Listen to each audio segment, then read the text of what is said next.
Bhojpuri cinema industry फिर से एक बार पतन की ओर है। ऐसा लग रहा कि भोजपुरी सिनेमा की जो दुर्दशा साल 2003 तक थी, फिर से भोजपुरी फिल्म इंडस्ट्री उसी ओर बढ़ रही है।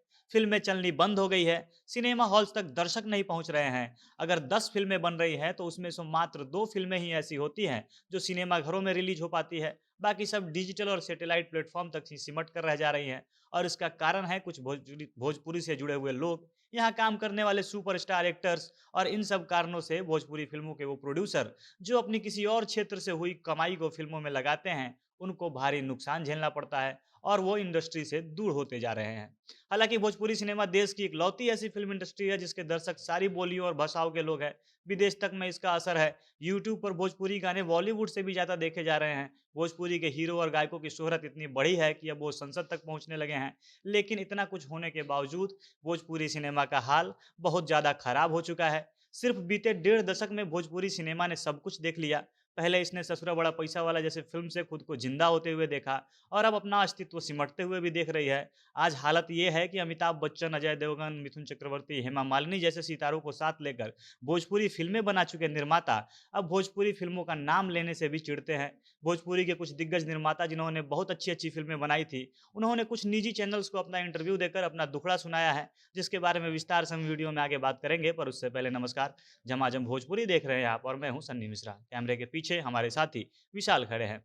भोजपुरी सिनेमा ऐसे सिमटती क्यों जा रही है, इसके पीछे की भी कुछ वजह है और वो भोजपुरी के कारोबार में पारदर्शिता का अभाव है। यही भोजपुरी इंडस्ट्री में वो ईमानदारी नहीं है, लोग पेशेवर नहीं है। दूसरा कारण है कि बिहार के वितरकों की अपने राज्य में दबंगई है। यानी जो फिल्म का डिस्ट्रीब्यूशन करते हैं वो फिल्म बेचने के टाइम खुद को शेर समझने लगते हैं और उनके सामने प्रोड्यूसर्स की एक भी नहीं चलती है।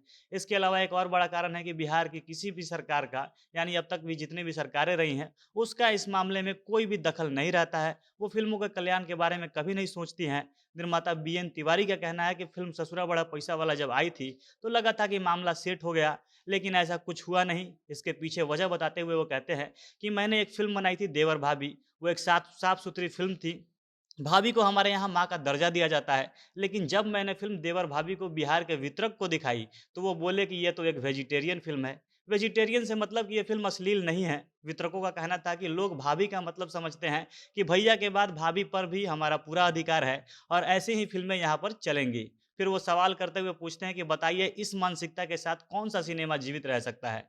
उनका एक और कंप्लेन है कि फ़िल्म रिलीज़ होने के बाद वितरक कमाई में हिस्सेदारी नहीं देते हैं। फिल्म हिट होती है तो हीरो-हीरोइन अपनी फीस बढ़ा लेते हैं, वितरक अपनी तिजोरी भर लेते हैं और निर्माता खाली हाथ रह जाता है। उनके लगाए हुए पैसे भी इन सब का भला करने में डूब जाते हैं। और एक और बड़ा कारण यह भी है कि हिंदी से लेकर अन्य भाषाओं के कलाकारों की फिल्म निर्माण में रुचि है, उनका इंटरेस्ट है। उन्होंने अपने स्टूडियो खोले हैं, अपना पैसा लगाकर सिनेमा बनाया है, जनता का मनोरंजन किया है और सैकड़ों परिवारों की रोजी-रोटी भी चलाई है। लेकिन भोजपुरी के सितारों का सिनेमा से नहीं, बस अपनी फीस से लगाव रहता है। कई भोजपुरी फिल्मों का निर्माण कर चुके निर्माता सुनील बबुना इस बारे में बात करने पर कहते हैं कि भोजपुरी के पुनरुत्थान के दौर में जिन 2-3 लोगों ने भोजपुरी फिल्मों का निर्माण शुरू किया, उसमें मैं भी था। भोजपुरी फिल्मों के निर्माण के साथ-साथ उसका डिस्ट्रीब्यूशन मैं खुद ही पूरे भारत में करता था। उस समय जी सिप्पी, दिलीप कुमार, भाग्यश्री, निर्मल जानी जैसे लोगों ने भोजपुरी फिल्मों का निर्माण शुरू किया था। लेकिन कलाकारों की फीस की वजह से फिल्म का बजट इतना बढ़ जाता था, जितने भी हिंदी के अच्छे और बड़े निर्माता भोजपुरी में आए थे, उनके पास उतना समय नहीं होता था कि वो खुद से इसका डिस्ट्रीब्यूशन कर सके, इस पर ध्यान दे सके।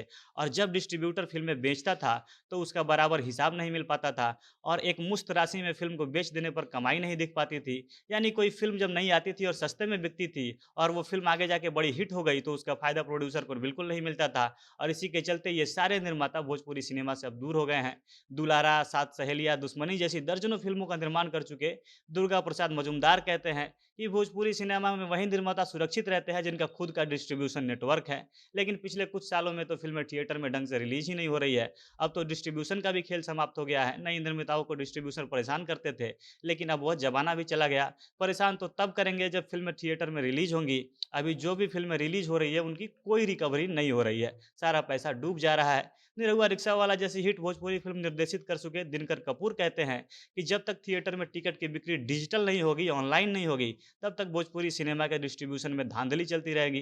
पुराने ज़माने में जब हिंदी फिल्में हिट होती थी, तो उसका भी ठीक-ठाक से हिसाब-किताब नहीं मिलता था। अब जब मल्टीप्लेक्सेस खुलने से जिस तरह से सारी चीज़ें पारदर्शी हो गई है, उसी तरह से भोजपुरी सिनेमा में अगर ऐसा कुछ होता है, तो तब जाके सब कुछ ठीक होगा।